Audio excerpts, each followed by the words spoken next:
Welcome back to the bench. Hamspiced here with Midwest Gadgets. Today I wanted to cover something that I've wanted to talk about for a while.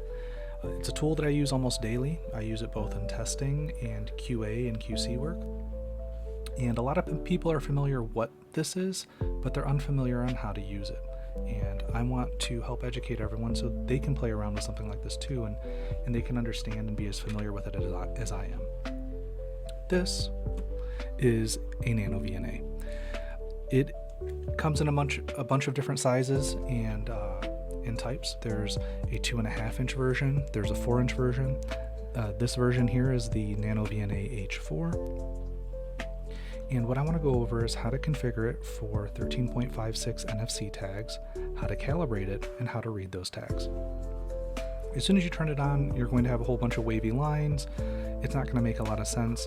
So the first thing I want you to do is tap the screen, go to display, go to trace, and start knocking out some of these traces. Double clicking them will uncheck the box, and then we will be left with our one line. Next, we want to set our start and stop endpoints. So what you would do is you would go all the way back, and then you would go to stimulus, and our start, I'm going to make our start 10.56 megahertz, and our end, we're going to be 16.56 megahertz. Next, we're going to go back, and then you can have a marker here. What the marker is see these three little flags that are in the middle? These are your markers. For simplicity's sake, we're just going to keep the top marker active. So you can keep clicking on them until the markers go away, and we're going to leave the top one active. Now, with that marker active, you can use the rocker wheel on top to select the frequency range that it's going to be pointing at. Right now I have it pointed at 13.56. Now you can go back and we can go to display and then scale. If you have the newest version of the software, you can choose auto scale. Me personally, I put scale at about a 2.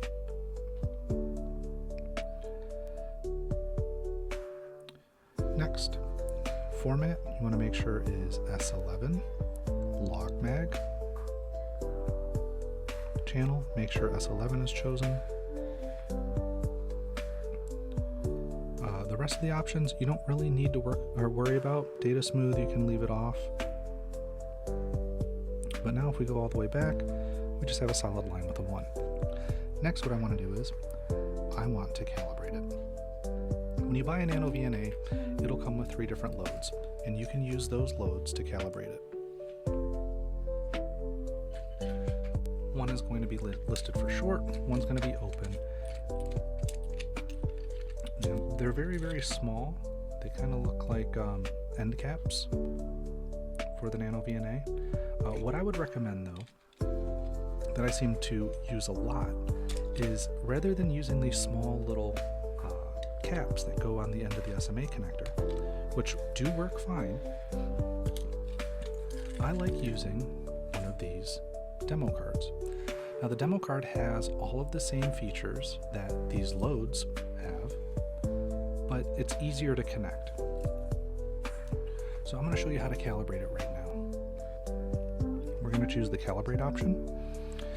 We're going to hit calibrate again. We're going to see we have these options here: open, short, load, isolation, and through. We're only going to do open, short, load, and through. So on the calibration card, I have an option that says open, and I'm going to connect the SMA connector to the one that says open, or you can use the load, and if you look at the bottoms of the loads, one is open and one has a little pin in it. So the one that is open, that will be open. The one that's short is the one that has the pin in it, and the one that's a different color is usually the load.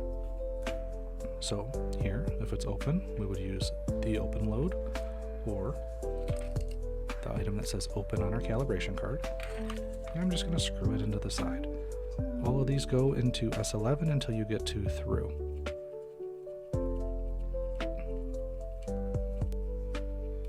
So it is screwed into S11. And now I'm going to hit open. It's going to run a check, and then when you see that checkbox appear, you know it is done. Now I'm going to move over to short. So short, you can use the ones that's labeled short on the card, or it would be the brass end cap with the pin in the middle.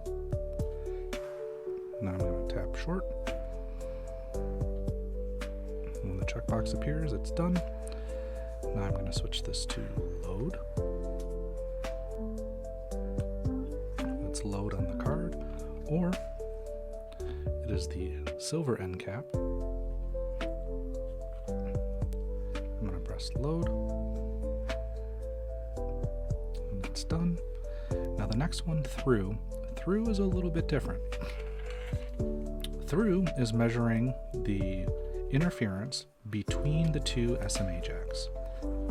For through, you can use an SMA to SMA connector, or on the card, you would connect it to this through option here. And that's just going to create a connection between the two SMA points.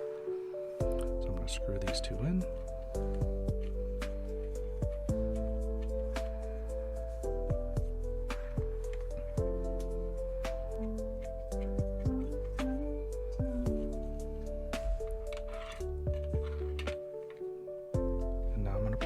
Through.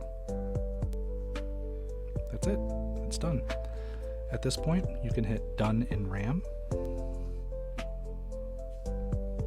You can save it. I'm going to save it to this one right here.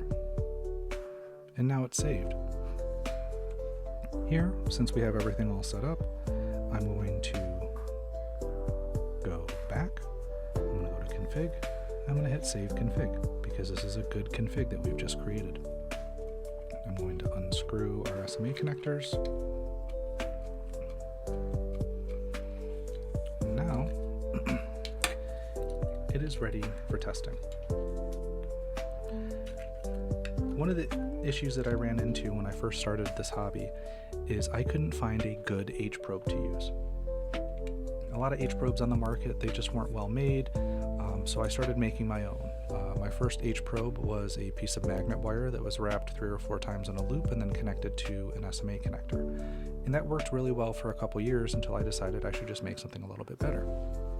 And that's where I made the MidwestGadgets VNA probe.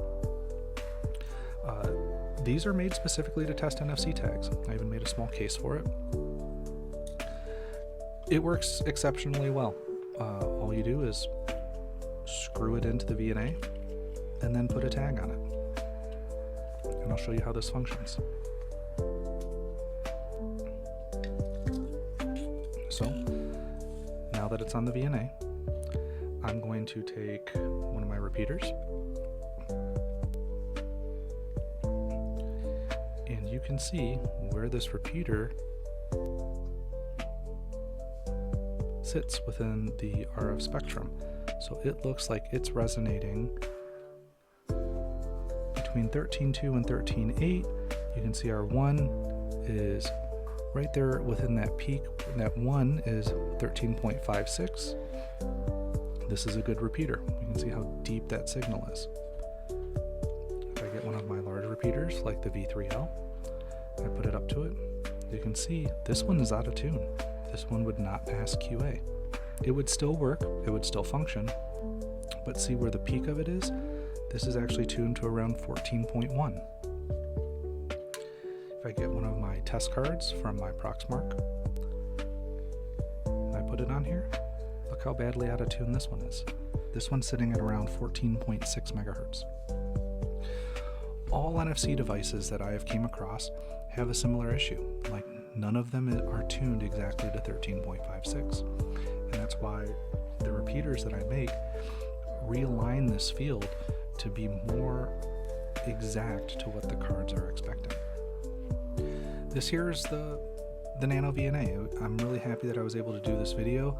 This is something I've been wanting to do for a long time because it's a really useful and fun tool, and I feel like the more people that have access to it and that can understand it, the more people can see how exciting RF can be.